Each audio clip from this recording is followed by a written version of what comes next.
Welcome to Under the Wings Helmet. I'm Kyle Simmons, and I'm joined by former Michigan and NFL offensive lineman Thomas Guynes and a host of the ASAP Elite podcast, Rob Penn.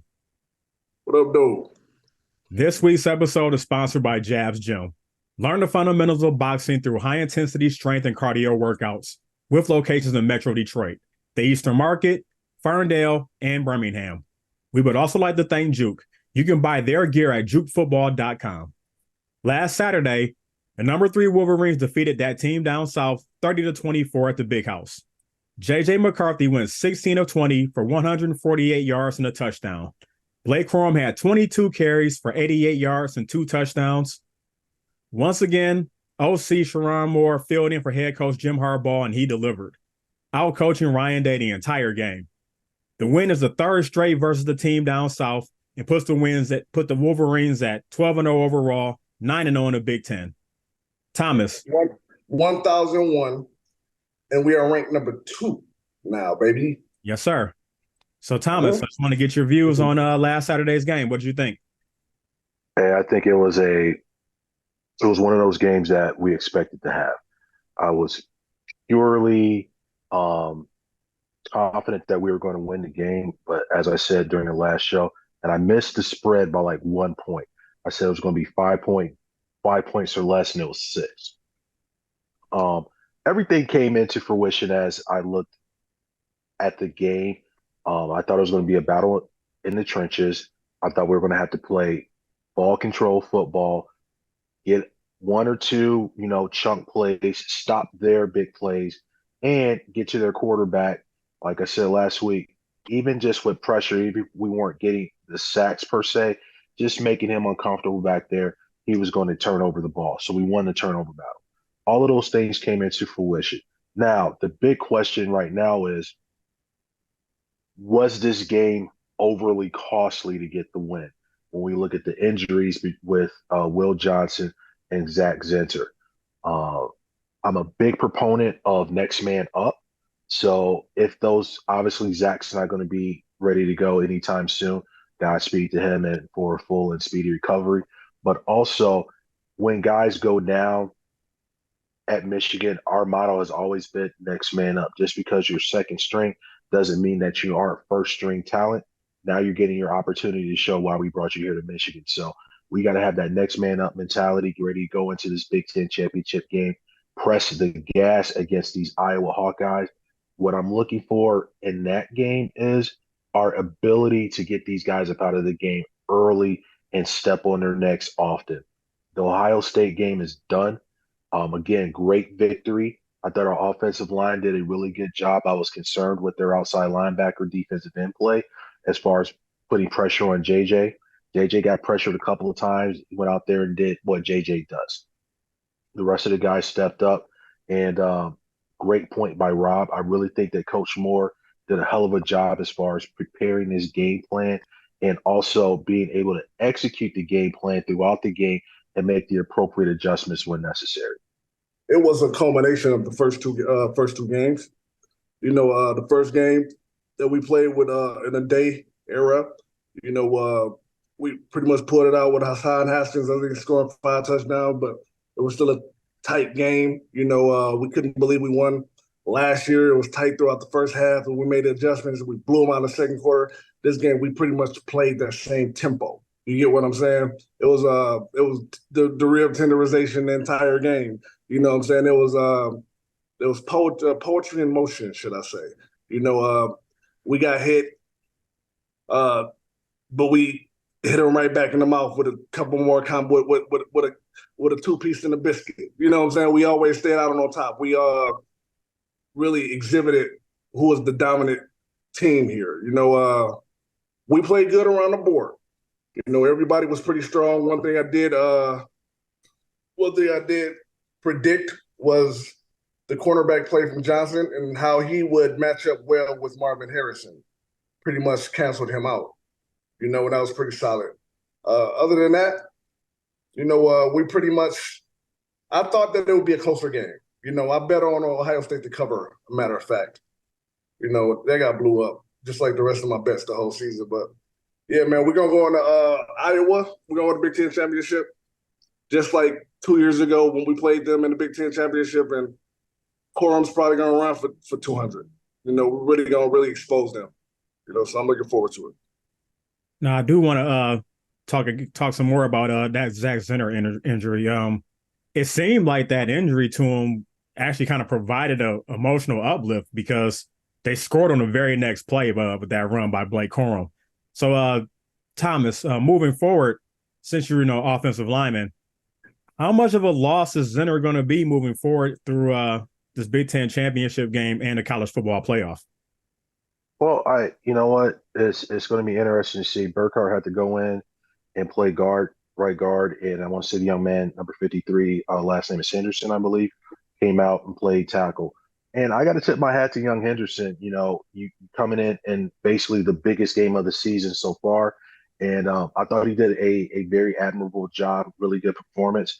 So this is a guy that has been getting some playing time in key situations, bringing them in as an extra tight end, things of that nature. So he's not new to playing, but now being that guy and working his way into the quote unquote starting lineup is definitely going to be a bit of an adjustment and jump for him. But based off of what I saw, his ability to come in and again, the biggest game of the season so far, he did a really good job. So I know when I played, there were times where guys got hurt. One game I was starting left tackle. Next game I was the starting right guard. So and our luxury, if you will, to have guys that are able to play multiple positions on either side of the ball is huge for us. So yeah, we're going to miss Zach. We're going to miss his leadership. We're going to miss his experience. But again, I really feel like as far as our depth goes on the offensive line, we should be okay. So only time will tell right now. But I'm definitely not uncomfortable with this current combination of offensive linemen. Just got to get Henderson some more reps, obviously putting in the work this week during practice time and preparation for the Big Ten championship game, and just get Burkhardt used to playing inside. In my opinion, obviously is a lot easier because you don't have all the space moving inside to guard from tackle. So once the guys, I think, just kind of get on the same page, and again, these guys have been together all season. Everybody's in the same room. I'm sure during practice times, there's been some different combinations played with. So this isn't like we're just going to be fielding a brand new squad of offensive linemen that have never played before. So I'm still expecting great quality of production and consistency throughout this championship run. I think that this is going to affect us during the playoffs, really, when we play against them real solid defensive lines.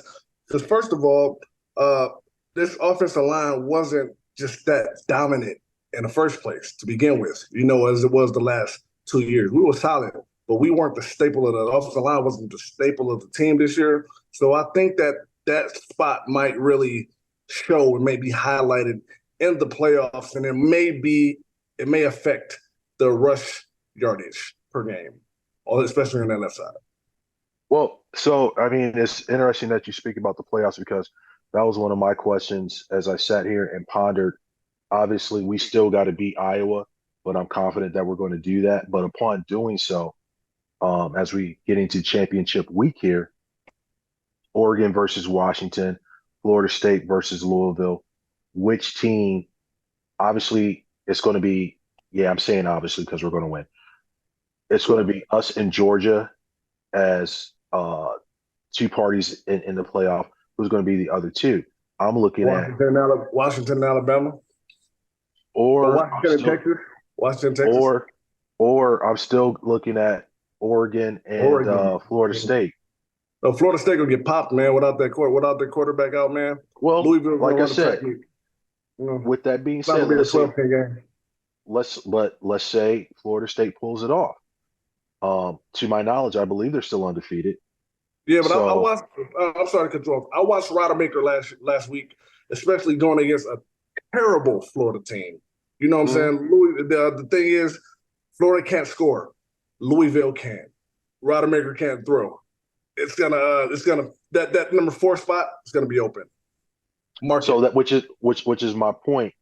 Who's going to pose the biggest problem? I don't want to use the word fear, but what causes me the greatest bit of apprehension if we got to play Oregon. Oregon is very, very physical on both sides of the ball. Obviously, they got a great quarterback and are able to take the top off. Um, and to me, it's a contradiction in styles where Oregon seems to be able to get those huge chunk plays and play with great athleticism. We, on the other hand, especially offensively, we're looking to grind it out. And it's, as you said before, styles make fights. But again, I'm definitely been very impressed with the Oregon Duck line play on both sides of the ball. Very physical up front on the offensive side of the ball, and their defensive front seven knows how to get after the quarterback. I went to go see Oregon play 2 weeks ago against Arizona State, and I was able to show my girl an NFL quarterback. You know what I'm saying? It was a totally different skill set. Right. Bo Nix is really elevated. But I believe even if they win, they're still going to get that number 4 spot, and we're going to have to face them Longhorns. I mean, which is going to be a precursor to next year because we got to play Texas in our preseason schedule next year. So either way it goes, I think whoever gets that 4 spot is going to be a formidable foe. But which brings me to my next point of discussion. We'll be getting the 3 spot though. We'll be getting the 3. Okay, but whoever it is, I'm just looking to get past that first round at this particular point. Yeah, that's a positive winning season. Then you know what I'm saying. You know what I'm saying? If we've done it the first 2 seasons. Now let's take the next step, right? And we're going to, in order to do that, to your point, we're going to have to be healthy. We're going to have guys step up. We're going to have guys playing out of their minds. Kyle, I know you spoke about when Zach got hurt, and it was kind of that shot in the arm that we may have needed. I thought it was huge when Blake had scored a short time after the injury, and he threw up the 6-5 in solidarity of his brother. And I've been seeing this all year long in different other shows and deals I got going on where this team just plays for each other. They continue to show up for the man to their left and the man to their right. These guys are brothers through and through. And to me, that really is the sexy thing about this team, is the fact that with all the distractions between Coach Harbaugh, you got guys making crazy NIL money, all of the different things that these guys could be focused on. But what I'm seeing by how they play and how they treat each other on the field, they're focused on each other. And because they're focused on each other, they're moving in lockstep in the same direction to try to secure A, another Big Ten championship 3 in a row, and B, let's get deeper into this playoff and possibly bring home a national championship to Ann Arbor. You know what I say? It's great to be a Michigan Wolverine. Yep. All day. So since we're talking about the playoff, let's just say everything stands pat. It ends up being Georgia, Michigan, Washington, and Florida State. Right. How big of a threat could the Huskies could be to us? Like we spoke about this before. I think you and I can't remember. Like I said, I think I said we haven't beaten Washington since Warren Moon. You know what I'm saying? No. We beat Washington freshman year. Not in the bowl game. Not in the bowl game. Yes, it was the Rose Bowl. When Napoleon Kaufman 1993. That was Napoleon Kaufman and Steve Edman, right?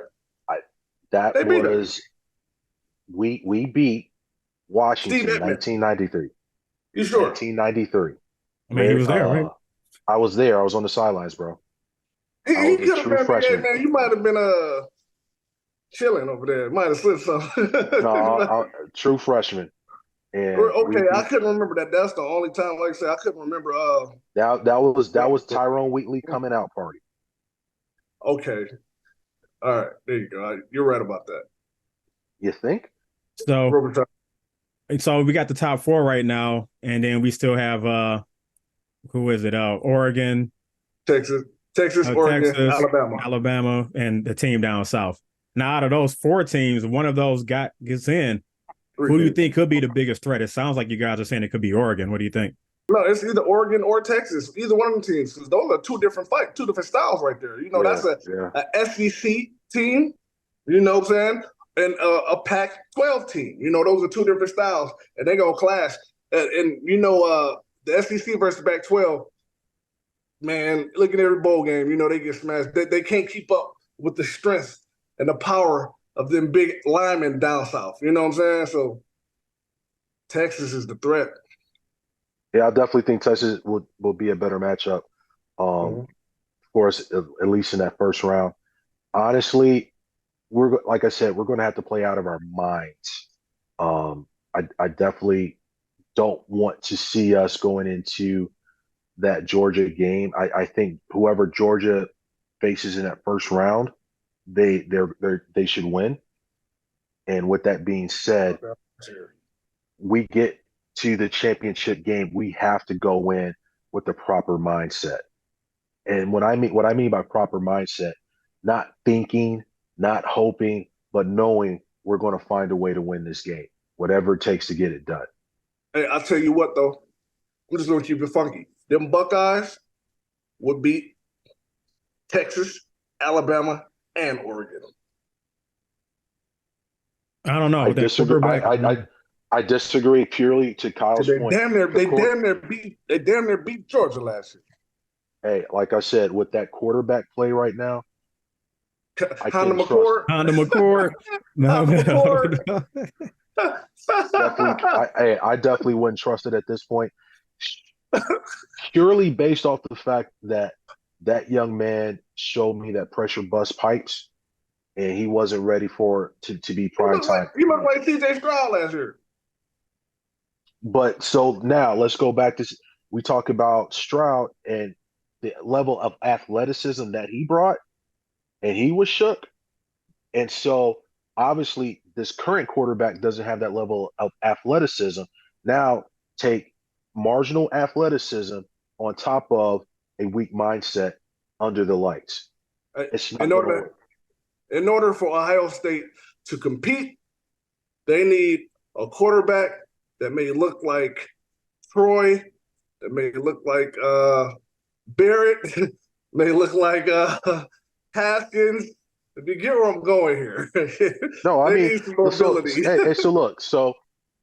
address the elephant in the room, because it's kind of been a quasi-running joke with me and other former Wolverines that this is the first time we've seen a white quarterback. Yeah, that's what I'm saying. We're going to call a spade a spade. It's the first time we've seen a white quarterback for the Buckeyes in years, probably almost 10 years. The last time, I know when my last year playing them, they had a white quarterback. I don't really know who came after them, and then there was a run. Chris Kringle. Okay, but they had a run of very talented quarterbacks with great arm strength, great arm talent, great athleticism, and on top of a few of those guys were actually really good quarterbacks who were athletic, and some of those guys were athletic guys who got to play quarterback, right? Chris Kringle was the last one, and he won that championship against Miami. There you have it. So, and what happened to him? And again, that just seems like a name that kind of faded into obscurity after the fact. But all that to be said, getting back to the original point, based off of what they have right now, and I think the Wolverines showed it. All you really have to do is take Marvin Harrison out of the equation, and then when you get an opportunity to get their running back, Travion, I believe his name is, get him on the ground, just don't allow him to get in the yak. And once you stop those two parts of the equation, you're pretty comfortable. I thought Stover, their tight end, was going to have a little bit bigger game against us. He was nullified for the most part. And I think the other piece behind it too is by disguising your coverages for their quarterback, I don't think he saw or was used to seeing what we threw out there at him, and it caused him some confusion and hesitation. Along with the 4-man rush, not to mention those exotic blitzes he was off his rockers. Right. So all that to be said, there's still a learning curve for that young man.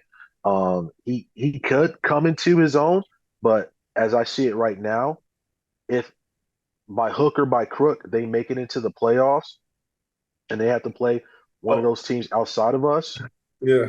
it's a bad day. Yeah, see, Aaron Nolan is coming in next year, so we got that same type of quarterback, like we were saying. The black quarterback is coming. Aaron Nolan will be a starter next year. Marvin Harrison was quoted saying that he's never seen a defense like Right. that. Yeah, not that defense scheme played against him. That's so. So again, our A lot of defensive nevers coordinator, this season when people talk about but Michigan. but again, that goes back to Jim Harbaugh and his ability to build a quality coaching staff. As I've been saying time and time again, you got guys that are young enough to identify and relate with the new era of player, but you got guys that are old enough and experienced enough to bring quality coaching and instruction to the guys and put together some quality schemes that, hey, Marvin Harrison said it himself. He's never seen nothing like that. All right, so yeah, before we do talk about Harbaugh real quick, I do want to talk about Coach Moore, who done a stellar job in these 3 games. So I do want to ask you think he's going to be back next year? I'm fully expecting for him to get some Yeah, head coaching. if he doesn't get a job, he'll be it'll be the travesty. He'll be Eric Bieniemy eyes. You know what I'm saying? Right. Definitely, man. He's gonna get a payday. But at the same time, look. I could have came and coached those three games. Thomas, you could have won those 3 games. Oh, there's You know no what I'm doubt. saying? Yep. All There's you have no to do is doubt. steer that ship. You know what I'm saying? Steer the ship and make high percentage calls. That was one in the offseason. That was one during the week when Harbaugh was sitting there in his hotel at his Right. crib watching that game. That was his schemes being ran. Moore was there for galvanization. You know what I'm saying? That's why they interchanged those coaches during the first 3 weeks. You know, I think it was But Mike Hart and then the other cat and then Moore. Look, man, like I say, yeah, Thomas, you could have came up there, probably put a, but the other piece of that too though is all that to be said, you still have to go out there and do it under yep, the brightest of lights in the biggest of circumstances and your first time doing it, right? So again, all that to be said, Coach Moore did a fabulous job. there he did. I don't see him going anywhere. I think the university would be at a loss because again, here we go with well, the Bears are entertaining looking at Harbaugh to bring them in as a new head coach. Um, I'm sure Jimmy's going to be downplaying that. Hey, our focus is Iowa and winning the national championship, blah blah blah. But when we talk about recruiting, because to me that's going to be the thing that keeps us in these conversations is first of all you got to win. Secondly, having the ability to attract and retain these 4 or 5 star individuals. And once we get that level of talent in, how do we coach these young men up to make them ready to go out there on Saturday? So all these different layers, if you will, need to be addressed. But I still think we're in a really good position. If I was a young kid coming out right now, well, I don't know if Coach Harbaugh is going to be there. And if that is in fact the case, but we get Coach Moore to say, hey, I'm not looking to go anywhere. I love what I do. I love this team, blah, blah, blah. I can still say as a recruit, well, if Coach Harbaugh leaves, there's a higher probability that the Right. university should keep Moore in from interim head coach to head coach based off of his body of work. So now we're not out here scrambling, looking and trying to do a Michigan State right now and bring in some guy from, Oregon State or some obscure sort of situation to come in here and to start back from scratch. Where Moore would already have had his staff in place. The kids already know him. He's pretty much already built a name for himself. So his ability to go out and recruit the best of the best, he's going to be right up there with everyone else if Coach Harbaugh does decide to leave. Now, again, these things need to be addressed sooner than later so that we don't have kids decommitting and all this other stuff. Because, again, we know everything is very flaky at this particular time. And, kids are looking for I want to come in now. I want to win now. Nobody's trying to stick it out a couple of 2, 3 years and build a program to be a part of something special. They want to come into something that is already special. I think that's the big difference. Yeah, as you were saying about the recruiting, there were a lot of recruits in the house for Saturday's game. There was Bryce Underwood was there, the number 1 quarterback for 2025, 5-star safety DJ Pickett. He's the number 1 player in Florida, top 10 player. Receiver Gatlin Bear, 4-star receiver. Caden Strayhorn, Marcus Wimberly, many of us. There was like 70 recruits in the house for that game. Right, So, right. I guess I want to ask, like, being in that atmosphere, how much do you, and getting the win, obviously, how much do you think that actually affects the recruiting? I mean, it's huge at that particular point. You're coming from high school, getting to, literally, what game was the highest watched game during that tenure right there, right? It was the Michigan Ohio State game. And so not only to get the W, but to also be in the afterglow, if you will. Everybody rushes the field just to be down there. You're seeing Charles Woodson. You're seeing Desmond Howard. Yeah. I know a lot of the guys had came back, so there were other players sprinkled out on the sidelines and in the stands. So you're seeing all of these Michigan standouts, these Michigan greats, and to just be a part of that electrifying atmosphere. The Bama Auburn game, the Iron Bowl. Ooh, that pass. Right. And so my point being is they didn't garner the same level of television attention as we did in last week's game. So as a recruit, just to be in that particular environment alone, one of the largest stadiums, if not the largest stadium in the country, get a massive W. Everybody's rushing the field, just the pandemonium that came along with that. You can't tell me that those recruits weren't juiced up like, yeah, I can definitely see myself doing this. Yeah, so in other news, Harbaugh's been freed. He's back from the 3-game suspension. Right.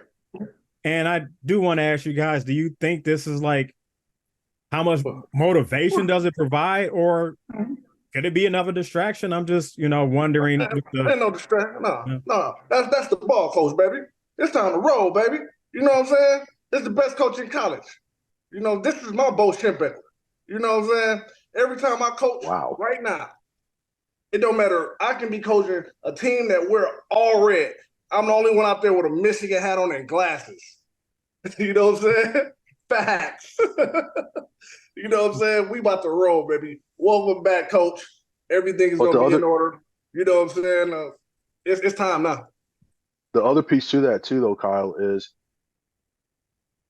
I would say it would be a distraction if Jimmy had not been there, if Jimmy was to have been excluded from all football activities, i.e., no practices, things of that nature. But Jimmy has been there from day one, in the building, in the meetings with the coaches. Nothing has changed other than, okay, on Saturday, he's back on the sidelines, right? Yeah. So Coach Moore still calling the plays. Everything's pretty much intact. Now, instead of Moore having to do 3 things, coach the offensive line, call the plays, and manage the game. Coach Sharon Moore has done a fabulous job wearing 3 hats in one. Now we're going to take one of those hats off, let him get back to his normal duties, coaching the offensive line, calling plays. And like I said, I think this is going to be a time where the boys are going to want to press the gas. Hey, coach, they tried to take you away from us. We got you back. This one's from you. I described it as this. Michigan is a hydra, and they try to cut off one of our heads. They try to cut off the head, not expecting more heads to sprout and grow and for us to still to be as effective as we were. So with all that being said, we are now back to full strength. It's kind of like Voltron when all the Lions came together and united into one. We're back at it right now. We're going to press the gas on these boys. So I'm super excited to see what happens in this Big Ten championship game. But this is what I want to know. This is what I hope not to see. I hope not to see a powerful Maryland team in the playoffs. That's our poison. That style. You get what I'm saying? Yep. And we're gonna get we're likely to see that. We got that versus TCU last year. Well, but the big thing about it too is I think we are better prepared. That Maryland game for me was just the right seasoning we needed for this OSU game. I knew OSU was going to be a 4 quarter game. Prior to Maryland, when have we had to play a full 4 quarters? When did we really have to go and take the game and make the game ours? The Maryland game got us ready for that. I think we went and did that against OSU. What I'm looking for against Iowa, though, is a fast, dominating start and pressing the gas from start to finish. Let's learn how to put teams away early and keep them put to bed. Feed them NyQuil, give them the Benadryl, whatever it takes, but put them boys to sleep and all the way throughout the game. I felt like in the Maryland game, we gave them some glimmers of hope that they were able to stay with us. Maryland is going to be a really good team probably in the next 2 to 3 years if they get the right guys in there. We got the same game from them last year. You know Right. what I'm saying? And then we turned around and got that. Go ahead. This year, and I've been saying it time and time again, Maryland has literally turned into our Indiana. Because I know when I played, Indiana used to always play us tough, and it was always the game before Ohio State. So whatever team that's kind of put into that next to last slot, for whatever reason, we always get their best shot. So yeah, this Saturday, Big Ten championship. Obviously, we're playing Iowa, 8 p.m. kickoff. Primetime game. Really quickly, what's going to be the key to getting our third straight Big Ten championship, guys? Well, let me get this. First of all, I'm just going to put it like this. I think McCarthy didn't play in the fourth quarter, like 3 quarters of the season. He won't play in the fourth quarter in this one either. Oh, wow. Go ahead. That's how you feel? That's what it is. Okay. For me, all I'm looking for, as I said before, is consistency of the symphony of violence, as I like to call it. I like that. Play, you can use that if you want. I didn't trademark it yet. Okay. Yeah, symphony of violence. What I'm looking for is our ability to snatch these guys so early. We just got to beat these guys up. Looking for continued continuity, and especially now up front. Like I said, the guys that are going to be the starting 5 have had a lot of time together. Zach not being there is obviously going to be a key loss, but I believe these guys that we got as our starting 5 have enough playing experience between them, and then looking at the amount of time that they have had to play together, I think we're going to be all right up front. JJ just go be JJ, win the turnover battle, and don't let the Hawkeyes think they have a chance in hell as far as sticking with us in this game. So hopefully they Rod's average right. like 13 points a game anyway. Right, but they got a decent enough defense. They play hard, but again, snatch the soul early. Put these boys to bed, and let's get after it. One of the things I'm really looking to see is making sure we get out of there healthy. No major injuries, nothing sketchy like that. Obviously, got to keep JJ healthy. So the big boys up front got to do their job. Like literally, you got to take this personal. And speaking of quarterback play, I was happy to see Orji get the play that he got. Yeah, early play. Yeah, exactly. Where it was kind of crucial. And I think that was a little bit of gamesmanship on Coach Moore's behalf. Obviously, JJ is JJ, but when you bring Orji in, I wonder what Day and his defensive coordinators was thinking, especially when he got that first, big run. He's like, Jesus, what are we going to do with this? Because this is something that we hadn't prepared for, and we haven't seen this young man. Even in the games that JJ didn't compete in towards the end of the game, we maybe saw Orji once or twice. It was always the other backups. Yep. So I definitely feel like Orji could be that guy coming in the next season if JJ decides to leave. I hope JJ decides to stay. I still think there's some seasoning he needs before going to the NFL, but it is what it is at this point. Yeah, before you go to New England. Right. Take a pay cut to go to the NFL, right? Yeah, for sure. Exactly. But yeah, man, it's going to be interesting to see how this team bounces back for the 24th season. especially with that preseason schedule we got coming up and all the Pac-12 teams coming over. That's it for this week's episode of Under the Wings Helmet. Thank you to our sponsors, Javs Gym and Juke. Also, be sure to check out Under the Wing Helmet merchandise at asapelite.com. Come back next week where we start to build up to the college football playoff. And be sure to listen to us on Spotify, iHeartRadio, Stitcher, and the Believe Podcast Network. You can also watch us on asapelite.com and the ASAP Elite YouTube channel. For Thomas Guynes and Rob Penn, I'm Kyle Simmons. Go Blue. Hell yeah. Go Blue, boys.